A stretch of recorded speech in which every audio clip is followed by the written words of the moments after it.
All right, everybody.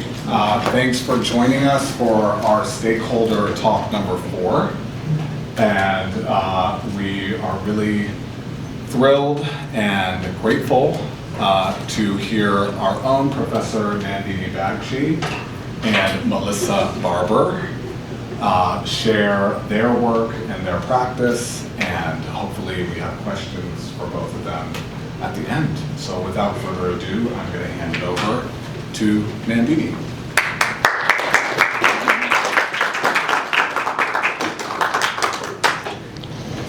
Hello, thank you everyone for peeling yourselves off from your models for a second and listening to us talk. I want to thank Jerome for organizing this lecture series. It's been really good so far. My colleagues, I'm so impressed with all the ways in which they are working. And sort of following the theme of our studio, I wanted to talk about my work, about how we move from collective action to institution building. This is a topic that I have been deeply engaged in over the last decade, and I invited Melissa Barber, Dr. Melissa Barber. She is a collaborator on the one project. I'm just going to focus on one project that we've been working on in the South Bronx. It's called the Hearts Community Center, and Melissa and I met approximately 10 years ago, and it was all in order to get this project moving, and since then we've become friends. And I thought I didn't know anyone yet in Harlem, and I thought I would bring Melissa along just to see how we would lecture together. We've never done that before, and to also for you guys to see what it means to work with a community partner over a sustained period of time for an architect. So that is the goal today. So I have set up a series of slides. I hope I can get through them, and if I don't, I'll just cut out and invite Melissa over to this podium. And I could introduce you, but I think your talk will allow people to understand your practice more clearly yourself. So I'm going to share aspects of my work which actually are about not just being an architect, but about being a researcher, teacher, and how I combine that, and also curator of other people's work, and how I combine that with what I see as my role as an architect. And I've been doing this type of work through my engagement with communities of organizers, cultural workers, and activists. And like myself, they're all seeking alternate ways of building a city. So this is what brings us together. This is a project that I worked on many years back, and this is the project I want to share because it's what got me to this idea of like how an architect could engage with questions of building and activism and space.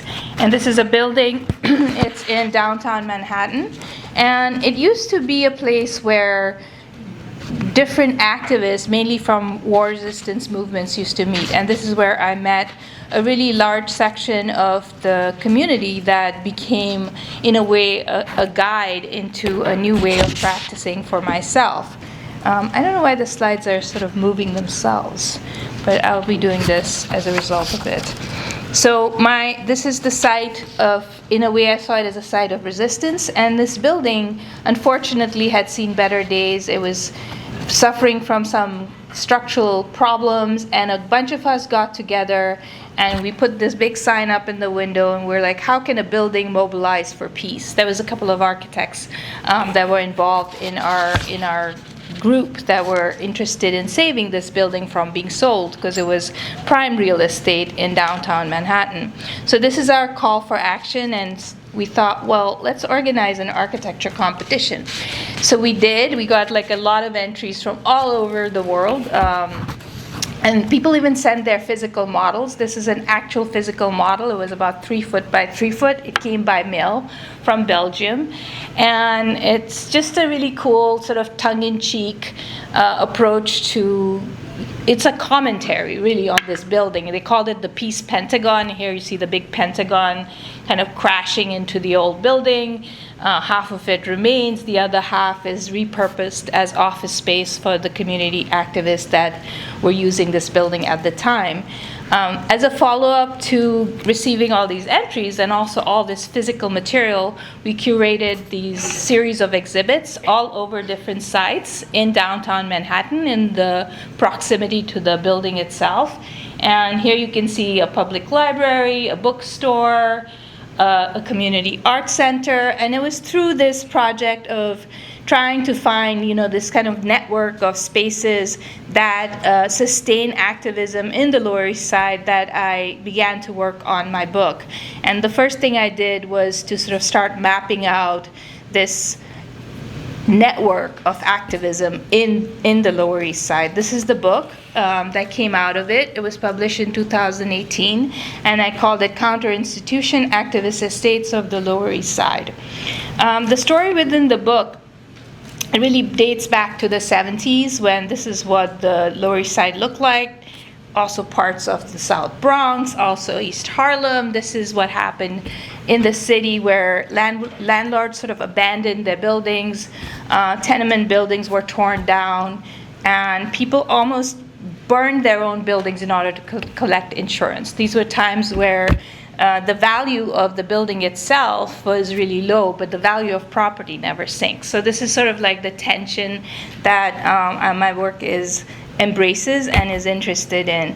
So this is a view of East 4th Street. And in response to this kind of crisis of no housing, poorly maintained buildings, and really just living in these sorts of environments that were degraded and toxic, communities self-organized to homestead and to create community gardens and to take over buildings and repair them themselves. It's called sweat equity. And one can imagine they were often communities of color in places like the South Bronx, like the Lower East Side. And the Puerto Rican community in particular was very prominent in the ways in which they not only participated in homesteading, but they also brought cultural kind of, they didn't make a separation between needing affordable housing and the desire to express themselves culturally. They come from an island. The whole struggle against the colonial oppression has been manifest in these kinds of street performances in Puerto Rico since time immemorial, and they bring this culture to New York, and there's a kind of cross connection between New York and Puerto Rico. They're called the Nuyorican poets. They're called the Nuyorican, right? They're Puerto Rican and New Yorkers, and this is something that we're also looking at in East Harlem in our studio at the moment.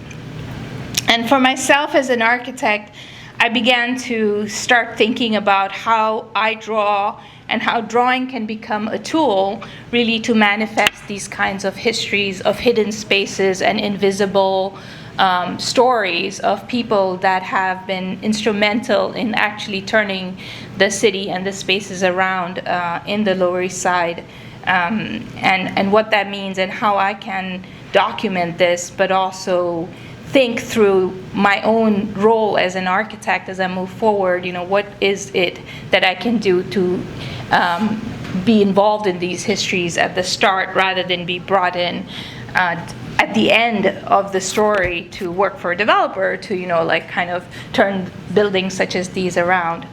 And it was in the course of writing this book that I came across these really different powerful mechanisms that communities have used in order to establish their ownership over space. So here is one of the first community land trusts in the United States.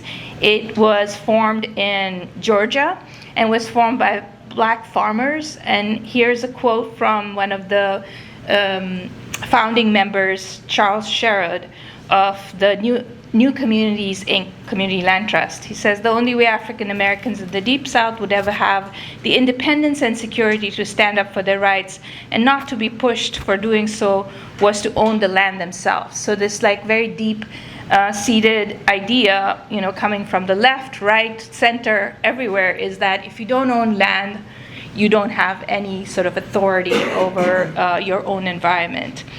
And out of this inspiration, the first community land trust was formed in the Lower East Side. This is a little diagram that shows the 20 or so properties that came into the ownership of that community land trust. And they really owe it to these Southern farmers in the United States to provide this model. And since then, lately, this model has gained a lot of traction. These are some of the other neighborhoods that have their own community land trust. There's about 20 of them in all 5 boroughs. And so in looking at community land trusts and sort of getting involved in this movement myself, I encountered many really charismatic people who have been working for years, trying to acquire properties from the city of New York and trying to convert them into community assets. But the community land trust itself really ensures that these properties stay affordable forever.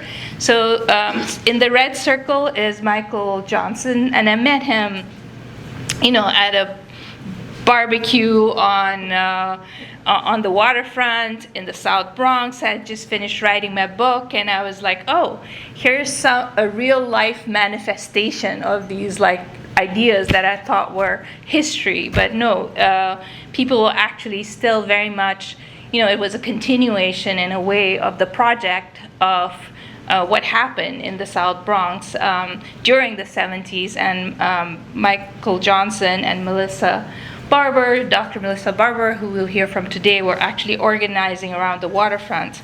And I spoke to him and I said, would you like to do a studio with my students, to kind of explore issues of the waterfront? I thought we'd build boathouses and recreation facilities, etc. And he quietly said, no, how about you work on this building here?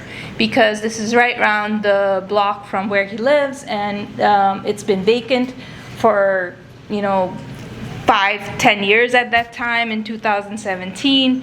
And he said it used to be a really high-functioning detox center. It was a project that the Young Lords had participated in setting up, and they were looking into alternative treatments such as acupuncture that's done in the ear, oral acupuncture, and other kinds of Reiki therapies in order to cure addiction. So it's like a very forward-thinking program. Nothing like that existed in the whole country. Again, through this kind of activism of the Young Lords, Black Panthers in New York, arises this program that people from all over the world come to study at this very building. So it's a very significant structure in that sense. This is what we engaged in. The students, City College. These are all the community leaders that participated in all our workshops. It was beautiful park in, what's it called? The Brook Park? Friends of Book Park. Friends of Book Park, yeah. And we were there, from 2 to 9 o'clock one day, trying to figure out what this community center could be for the people that were interested in converting it into a community center. So we began as studios such as this should or do, and not by just implementing a program and starting to design, but really asking the questions and speaking at the level of human to human. And this is actually the most successful part of this whole thing, was this conversation about what is community, how does it manifest, where does this happen, and then sort of working our way towards the architecture rather than coming at it with designs, right? So I would say it was a difficult studio for our students because we spent 3/4 of the semester just doing this, right? and this. And this is where we started to gradually, get more architectural about how we begin to program the building.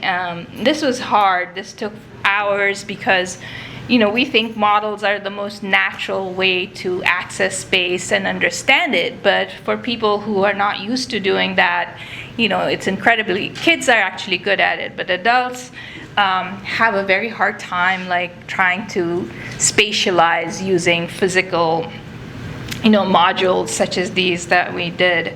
But so part of what I kind of learned through this process is that design is also a tool to educate others and to share knowledge.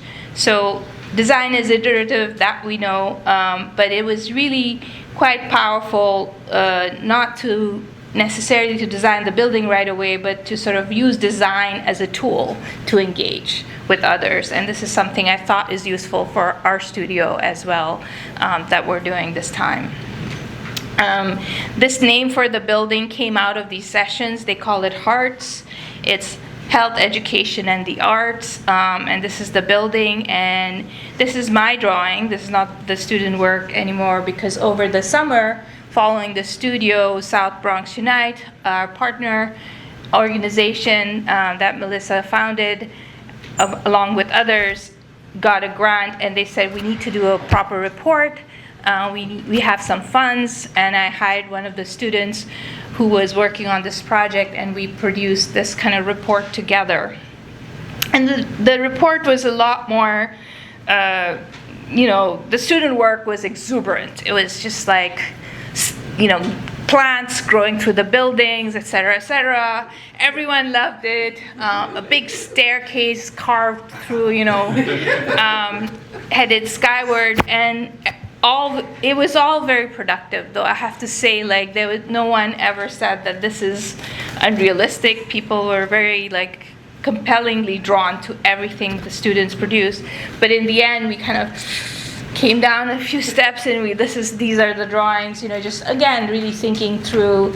So things that you might not think are bold and revolutionary are in this drawing, such as we carved a double height theater space because there's a music performance group that teaches kids music for free that wanted this double height space to do the orchestra practice. And that was a big fight because, who wants to lose square feet within a space within New York City? So they're kind of big battles in here that maybe aren't as apparent, but this was really a kind of moment to plan and think of, how can the community sustain this? Because a lot of what I studied from the Lower East Side, people lost their buildings, once maintenance is a big thing. So I think we delved into these other more deeper questions.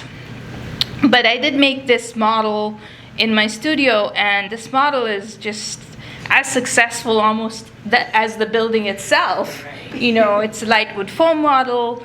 It's nothing grand, but it really embodies this kind of idea of the community taking control of their own space. It's a come apart model, and I've seen people just take charge of that model and tell people the story of what this building is. So it's like an empowerment tool. I've seen it at festivals and I don't know, all sorts of events. It's been rained on. It's in shambles, but people carry it around as if it's made out of gold, like the statue of Mary, kinda. And here's the project itself. So finally in 2023, after several years of advocating for community control of this building, we were actually awarded the RFP that we entered through EDC.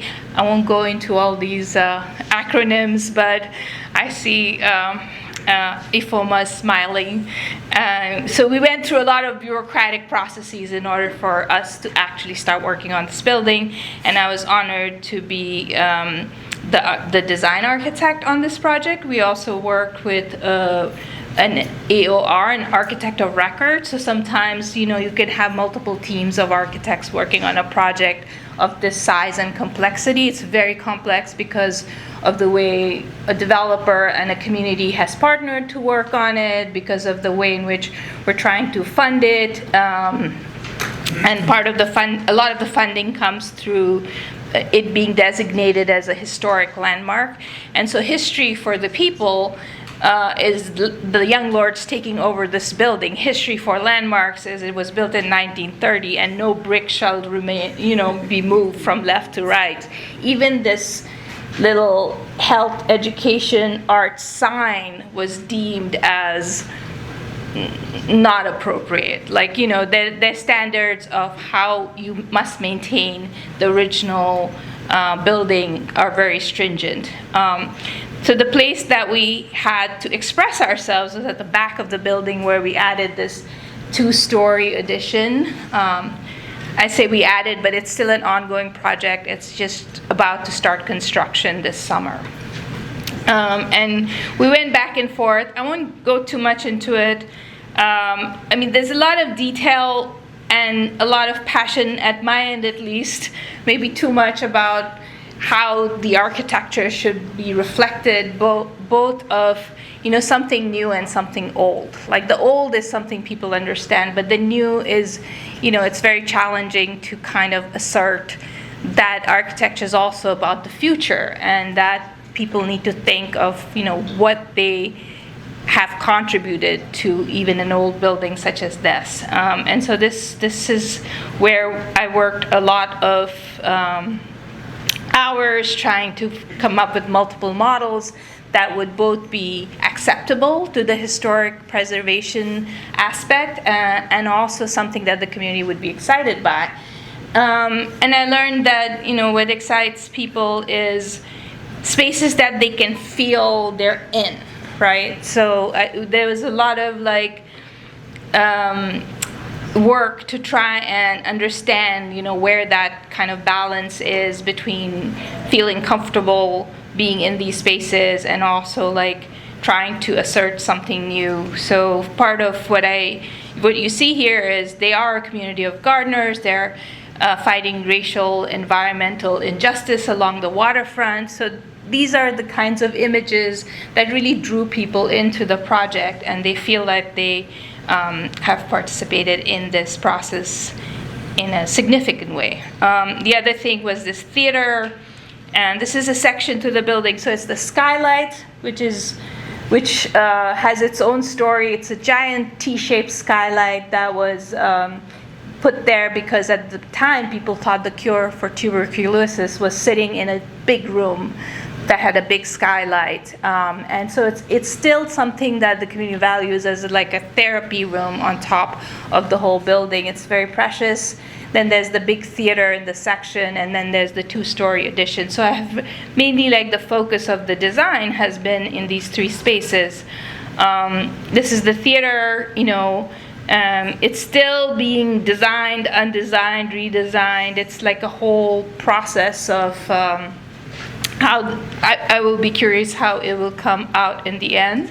But I went with the somewhat young lords. I reinserted them back into this theater and created these ideas of community empowerment and these giant decals, their photographs from the young lord's actions, and also the militaristic green I thought was a very appropriate way of recreating this history.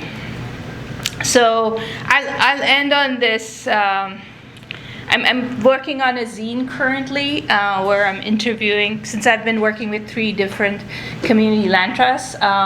I feel like I have something to offer the world, as far as there's a lot of architecture students and schools that are always we're doing a project with the community land trust. Will you come for the review? And but they're not actually working with any community land trust. It's a sort of abstract idea. And whereas I have worked with these 3 or 4 community land trusts in different parts of New York City, and so I'm trying to work out a way to represent, the kind of struggles and dilemmas, and where does design fit in to this otherwise legal structure.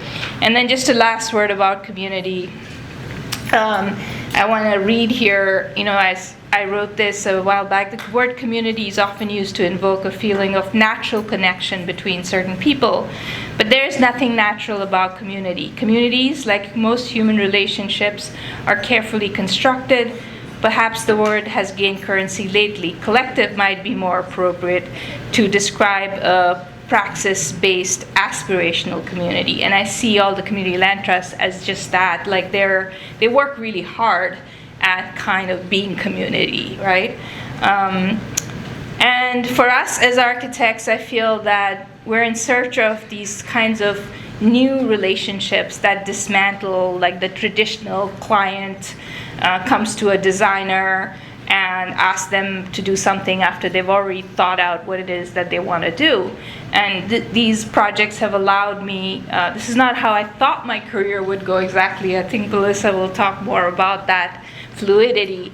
But it has really brought me into a very fine situation in trying to think of how you approach a project at the front end rather as the rear guard architect.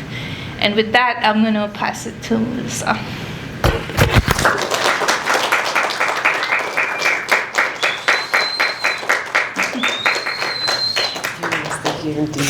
Yeah, I can do that for you. Thank you. Good afternoon, everybody. Thank you so much for coming to this lecture. My name is Dr. Melissa Barber. As Nandini mentioned, I have an array of roles and hats that I wear, one being a physician. So by training, I'm a medical physician. I'm also a community-based participatory researcher. I'm also a holistic healer, facilitator, educator, artist. So all of those kind of combine. And I tried to, when I was talking to Nandini, we were talking about how to actually create this lecture, right? So I'm not an architecture student. I don't know anything about like architecture in terms of like the technicalities of everything. But I look at my life as an architectural design, right? So I come at it knowing that there are all these pieces, right, that bring up this structure, right? The basement, I always see, you can go. The basement I see as this like place, right, where healer actually begins. And I think about healing from so many different perspectives, right? As a medical provider, as a holistic provider, as a mom, as a medical missionary, as a pastor. So being that all of those roles are together, that kind of puts the foundation together. And we all know that a structure cannot last or stand if the structure and the base of that structure is not firmly rooted, right? And so these are definitely the principles that actually create the base. And then as I go along, I think about my first floor. And I think about community organizing and community activism as being a layer, right, that goes on that foundation. And then we go to the second floor and we add that research component to it. And then we move past that to like the third floor and we say, okay, let's add a little facilitation and education to that, base and that foundation, that steady. And then we have this fourth floor, which is the artistic expression. And so I see art as not just like art per se, right? But art as this design of like healing and all these therapies and modalities that come into art and come into spaces and come into things that just create this like didactic and dynamic encompassing circle for everything, right? And you'll understand and see a little bit more about that. And then we get to the roof, right? The roof is like that capstone. And it's that center stone that kind of fixes the structure in place, but it's also this culmination, right, of all of the things that you have done that bring you to experience who you are at this very moment, right? And I always say, like, think of life, we always hear, right, life is what happens when you make all these plans and none of them work out. Right? And so I was telling Nandini, as we put this together, this lecture together, I want all of the students to think about just their life being this architectural design, right? And you think about like how you have in the beginning these goals and you say, okay, I want to be this, right? And you start out wanting to be that. And whatever that is, you find out that as you make steps along the way, you find out that that very thing has all of these structures and all of these interfaces that come into play that don't quite make it an exact fit, right? So you'll get here and you say, I want to be this, but then you find out, well, in order to be this, I have to do this and this, but I may not have access to that.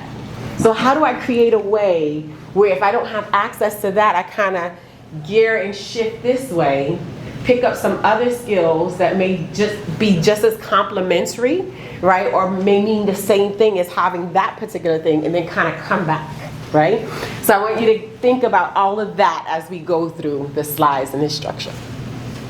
So I talk about like being a healer, and I think back to me, like as Hearts, the building that she created, right? Health, education, and the arts, and I think of that as my whole life, right? So as this founder of South Bronx Unite and loving my community, anybody here from the BX? South Bronx? Yay. BX in the house, love it. So born and raised in the South Bronx, native South Bronx person, love my community, absolutely love it. You cannot tell me it's not the best place in the world, right? Because it has all of this rich culture, all of this rich stuff that if you're not from there, you might get the stigmas first and you might think of it as a certain way. But once you step foot in there, you'll see how loving the people are, how much we embrace community, how much we come together to root for each other and just sustain each other. And so that's the Bronx that I was raised in, and that's what I know. And I think back to being this 10-year-old girl that said, you know, I want to be a doctor. And at that time, I wanted to be an OBGYN, right? So I had in my mind, I was like, I want to be a baby doctor. I'm going to deliver babies. I'm going to do this. This is what I want to do. And even taking, you know, my mom saying, let's go to the library because I want to research this. I want to research how to do this and this, and all these different things, right? And so I had this clear picture of maternal infant health that I wanted to do. And that kind of started the roots of just what defined healing to me and what I wanted to do with my life. But then as I began to move further and further into my life, you can go on to some of the pictures, right? I actually, when I started traveling abroad, right, I lived for 1 year in Spain. I lived like 6 months in Mexico. And I was like, wait, you know what? I actually want to take part and do medicine differently than what they're doing in the United States. And I don't necessarily want to just be an allopathic doctor who does this straight trajectory. I actually want to do medical school in Spanish, and I don't want to do it in the United States. And so you can imagine what that sounded like to most of my professors who were like, are you absolutely crazy? Why in the world would you want to go outside of the United States to learn medicine, do it in a Spanish-speaking country, and then have to come back here and practice? That is a waste of your talent and your ability, right? But I tell everybody, nobody understands you're crazy, right? When you are given this vision in your head of what you're trying to do or what you want to do, most people may not understand it. And so you have to be grounded enough to understand that it's your vision. I believe in a higher power. I believe in God. God gave me that vision and He made it unique for me. And so nobody else is going to understand that vision or be able to walk into that vision and do it like I do, right? And so here I am about to graduate from college, and everybody's looking at me like, I can't believe you're going to do this. And I literally chose to go to medical school in Cuba. And I did medical school in Cuba, free medical school program for 6 years, lived in Cuba, studied in Cuba. I have some history, so I'll go back to that a little bit. But here was me doing community organizing, working with IFCO Pastors for Peace. It's an organization that's actually down the block from here, not too far, on 145th between Convent and St. Nicholas. And IFCO Pastors for Peace, when Fidel came here and offered 500 free scholarships for U.S. students to go to medical school for free, was the only entity and organization that said, we're going to actually pick up that program and we're going to facilitate it for students of color to go to medical school for free. And literally, I was in college. I was waiting for all of my my acceptances and stuff to come back from different schools here for medical school. And I literally said to myself, well, I really don't want to do this, but if I have to end up going here and I don't get in the program in Cuba, then I'll go to medical school here and we'll figure out what to do. But it turned out that I ended up getting that free scholarship, going to medical school in Cuba, and that actually opened the door for so many other opportunities. And it really ignited cultural activism, community organizing in a way, and seeing medicine from a communal perspective and a social medicine perspective, where a doctor is not just an allopathic medical school doctor or a physician, but it's a physician in the community that is married to public health. And there's no separation like there is in the United States, right? And so literally as a result of that, my community organizing and the activism actually not only took root locally, but it was also international, because as a part of a medical school brigade, the Henry Reed Medical School Brigade, I actually was doing medical missions in different countries with the Cuban brigades that were actually going all over the world to do medical missions. So as you can see, like, people were thinking I was crazy because I had like quit my job. Like, the earthquake in Haiti happened and we were looking for so many people to go over and help, and there was not enough help going. And I told my boss, I was like, I have this skill set, and God just like, you gotta go, you have to help. And so leaving my job, quitting my job, and saying we're going and doing that, and living in Haiti for that time, providing those medical missions. I wanted to highlight this area too, because this was significant to me, because we literally got to Haiti and we took a national park that had nothing in it, so it was blank infrastructure, and we began to set up this space as a whole physicians unit, where we had different surgical tents where we did surgeries, we had ICU units, we had medicine departments, we had x-rays for like radiology departments, and we literally began to hammer nails and structure together in this particular park so that we would live in this park and then also see about 500 plus patients a day, morning to night. Go ahead, you can.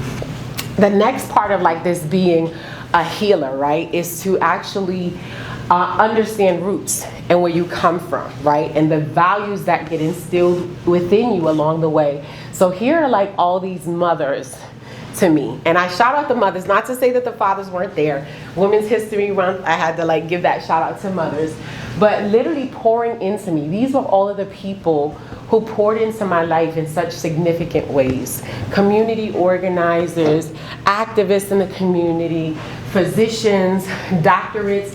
Olga Martinez, who's up there, she's the first Puerto Rican woman who owned a construction company in New York City, right?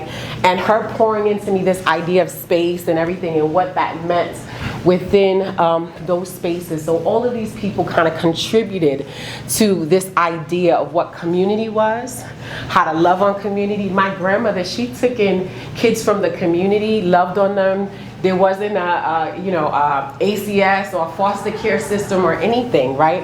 I didn't even know until much later in life. Most of my cousins and aunts and stuff didn't even know that some of my uncles were actually just taken in by my grandmother, because she had this strong sense of community and loving her community and making sure that all of the people and kids in the community would thrive. Okay? And so this is another aspect of me being a healer. So my daughter happens to be diagnosed with autism. She literally went aphasic close to 4 years old, and so we had this abrupt change, and she developed all of these sensory issues. And she was one of the reasons why, in terms of my medical career, I decided to sacrifice and take a seat back and do other types of medical work. But she was actually my patient, right? So remember I said you start on this road and you think you're gonna do this, and then things shift, right? So her medical condition of autism, and then she also was diagnosed with this rare form of seizure or epilepsy disorder called catamenial seizures that are literally hormone menstrual-induced seizures. She ended up having pre-post puberty at 7.5 years old. And I ended up having to deal with, every time her menstrual cycle came, I had to deal with round-the-clock seizures and treating her. And we literally took this holistic approach, and I said, she will not take the pharmaceutical medicine, but we're actually gonna put together herbal remedies, homemade homeopathic modalities, and alternative medicine as a way to heal her system, build her system by system, and actually allow her to develop and heal without pharmaceutical medicine. So she spent most of her life not being on pharmaceutical medicine, being completely controlled by that homeopathic alternative medicine route. And also through her, I say she is my life experience of bringing everything together, right? Because you learn how to be an advocate, a disabilities advocate, you learn how to be an organizer, an activist, and everything else that you need to be when you become a parent, right? And so she was actually one of these ways in which I incorporated all of the things that I knew from art and design, to medical practices, holistic practices, and just nurture to make sure that she was the best thing that she could ever be and thrive in the best way that she could thrive. Right? And so I talk about community organizing, and when I say that, like, this was a base because my neighbor, her name was Nita Vera. I always shout her out because at 11 years old, she was taking us to needle exchanges. She was taking us to rallies, to protest different issues, from homelessness to domestic violence to just different community themes that were relevant to us.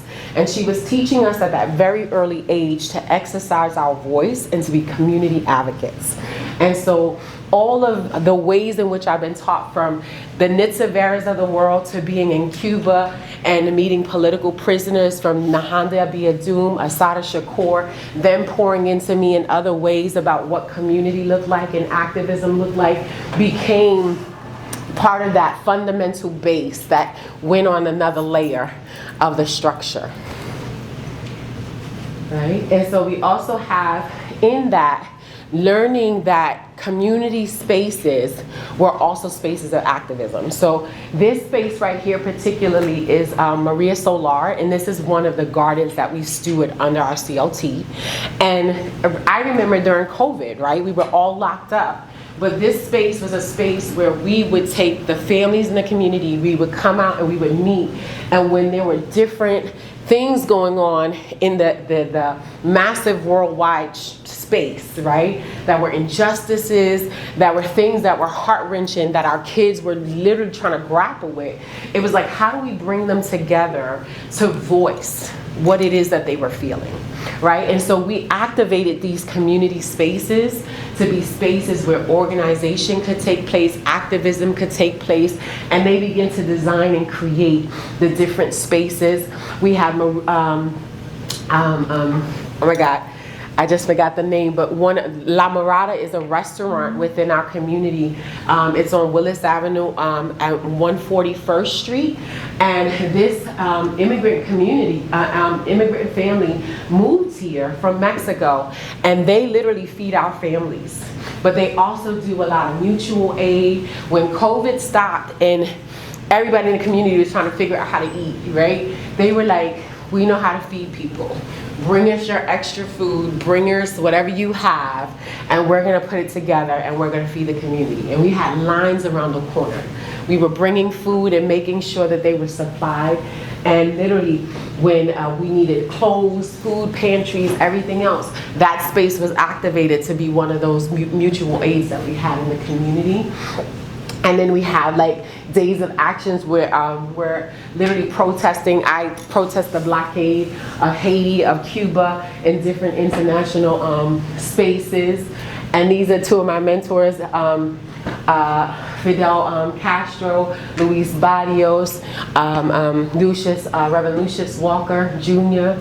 And so these are all of the people, right, that taught me about activism, taught me about how to organize community in significant ways. And so here we also have just like spaces, right? So we have what we learned about South Bronx Unite. And I love this picture, right? Because when the EDC came, when we got the RFP to apply for our building, they thought community wasn't going to turn out, right? And if you know how we do in the South Bronx, we activate space like nobody's business. We come out and we say, oh, we're going to do this. And you have somebody who plays the drums that comes out and be like, oh, I'm going to play the drums. Somebody, oh, I play the trumpet. They come out and play the trumpet. And so they come together and we make music. But we literally went from around the block and began to march around the block. Like many of you who know, like the Bible, it was like this Jericho march, right? We came around, we're like playing drums, we're making music, we're chanting, we're doing activism. And one of the EDC officers, he looked and he just was like, so like, this is what y'all do? And it was over like 250 plus members of the community coming out saying, this is our building. We want this building, we need this building because we need health, education, and the arts here, and we're not gonna allow you to tell us no, right? This is how we do what we do, and we're gonna literally fight to the end to get it, right? And here we are 16 years later, right? I always tell people, community organizing, community activism is not for the faint of heart because it's about the longevity of fighting for something and fighting for purpose that you believe in, right? And so here we are literally walking around the block claiming the space as ours. It was so charged, so much energy. Here we also have the Bronx Heights Family Enrichment Center. This is one that I sit on the board for this organization as well. But the Family Enrichment Centers have been a space that has been activated. They, years ago, ACS put together funding of money, and they literally said, we're gonna take this money and we're gonna pour money into the at-risk communities, right, throughout the boroughs, the 5 boroughs. And so we're gonna give different organizations that can make RFPs to build community spaces for families at risk.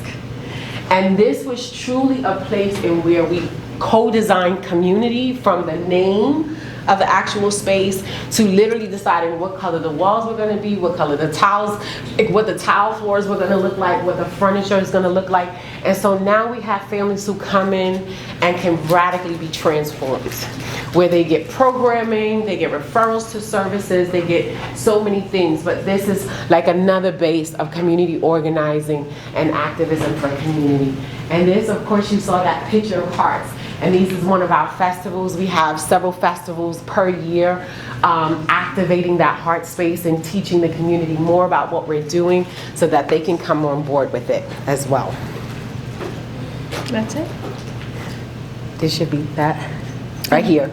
So this is like particularly another piece of the organizing, right?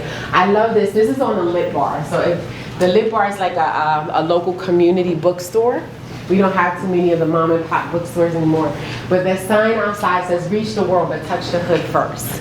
And I always think about that because that has been a motto of my life, right? Like, yes, I can do all of these medical missions, I can go all of these places and do all of these wonderful things out there, but it means nothing if I'm not taking care of home first.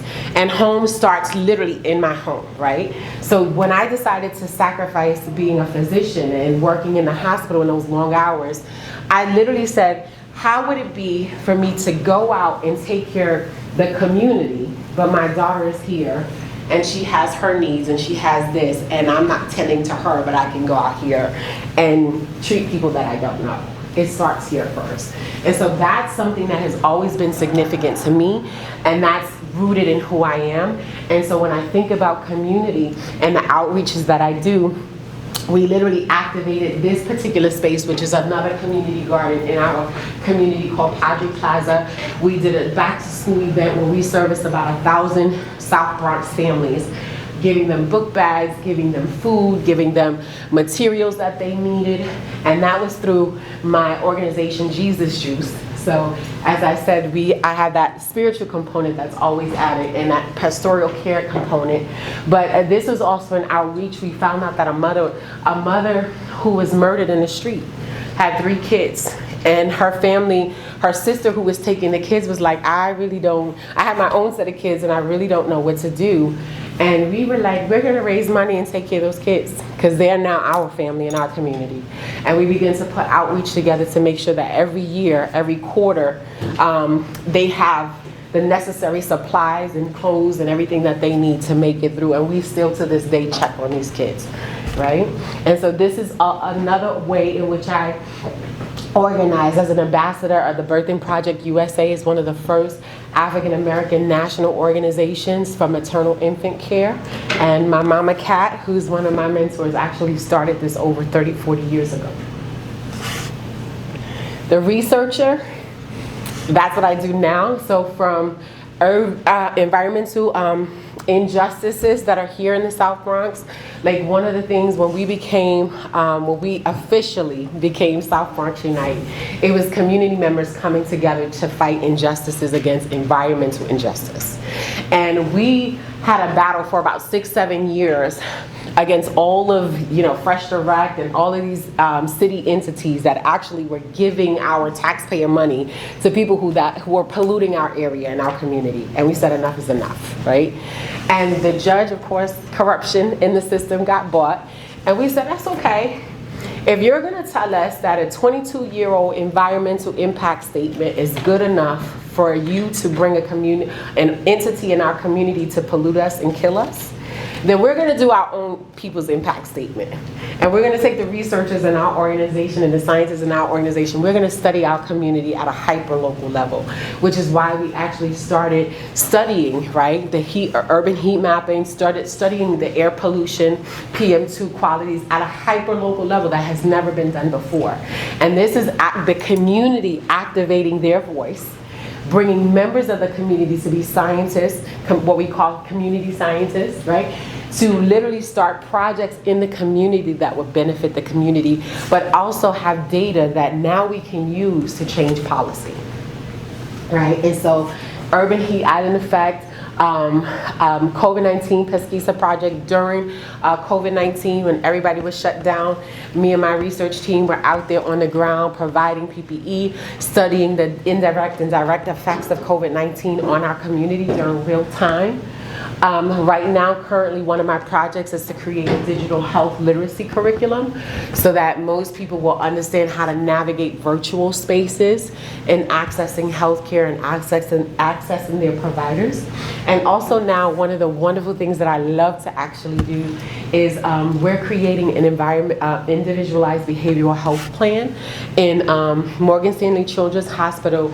We're creating this whole agitation pathway for kids that come in with special needs. So NDD, because it's not popular and most doctors, nurses are not trained on how to deal with kids with autism, we are now creating a pathway. So one of my research projects is to create this pathway that will teach doctors and nurses how to deal with NDD patients that come into the hospital setting. Melissa, is there any way we can? Okay, are we done? No, there's a few more slides, but we have till 5:30. Okay. But what do you prefer? Do we go through this, or do It's you want okay. them to ask some questions? Yeah, they can ask questions. We can stop now because most of this is about coming to that place. So if you guys, we can do questions. You can go through the slides and stuff. The slides. Yeah. Your practice is so vast. I had no idea.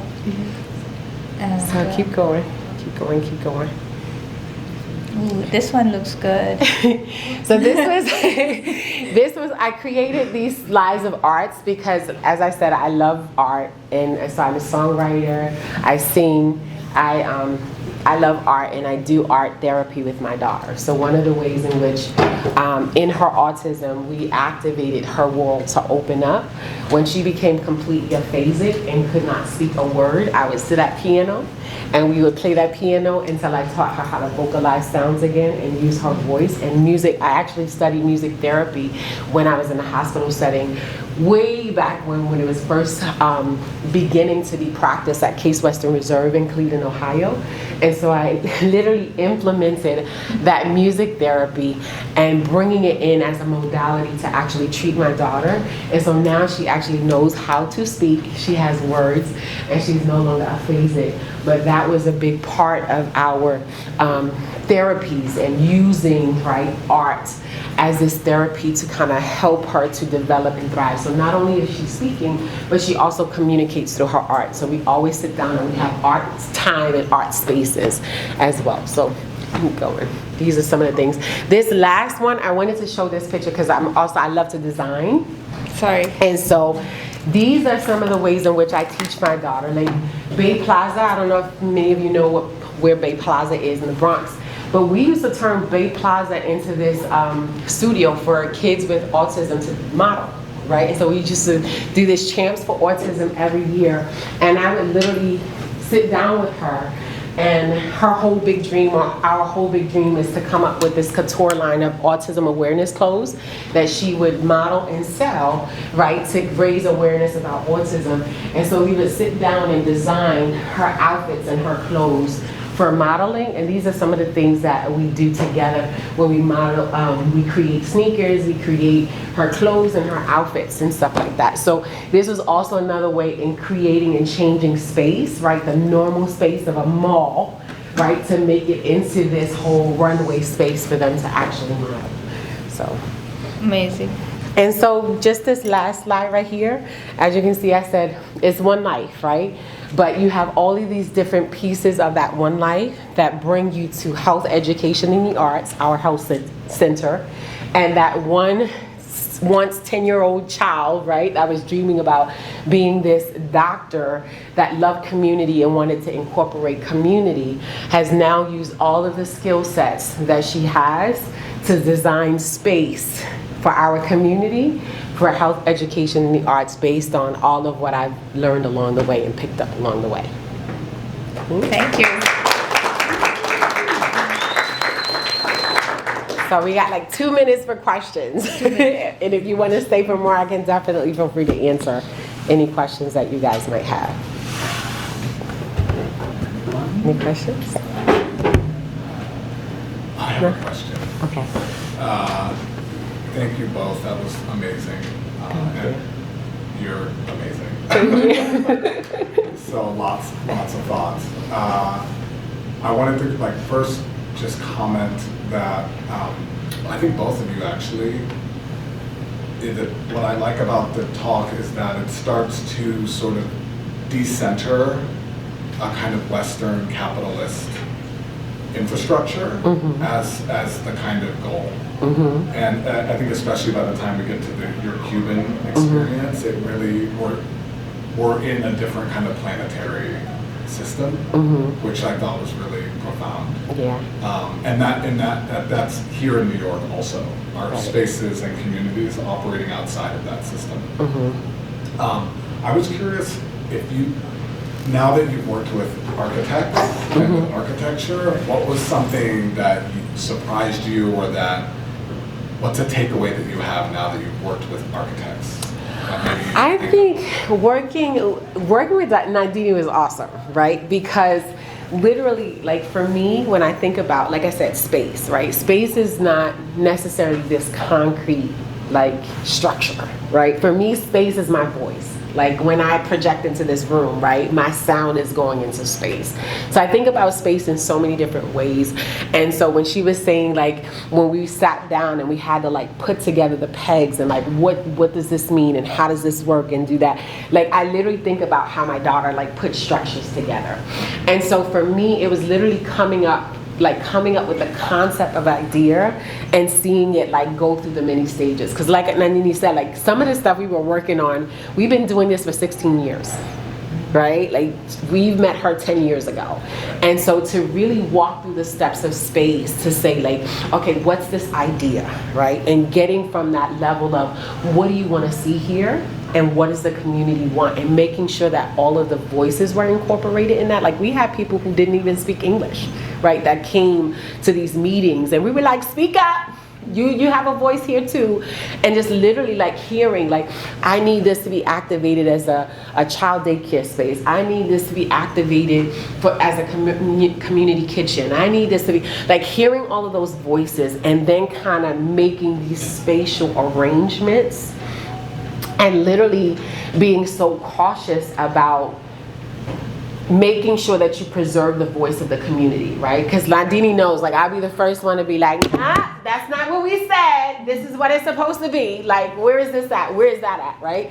And so making sure that you have somebody like Nandini who's so mindful of like, but the community said this, right? And really fighting for design and what that means and what that looks like. And so having that kind of capacity to think about space in a way that goes from abstract to like really concrete, and saying like she said, like there was models like we have a tree in the middle of this and we're gonna do, it's like, is this realistic? And how can we use like the tools that we have to make what's not necessarily realistic something that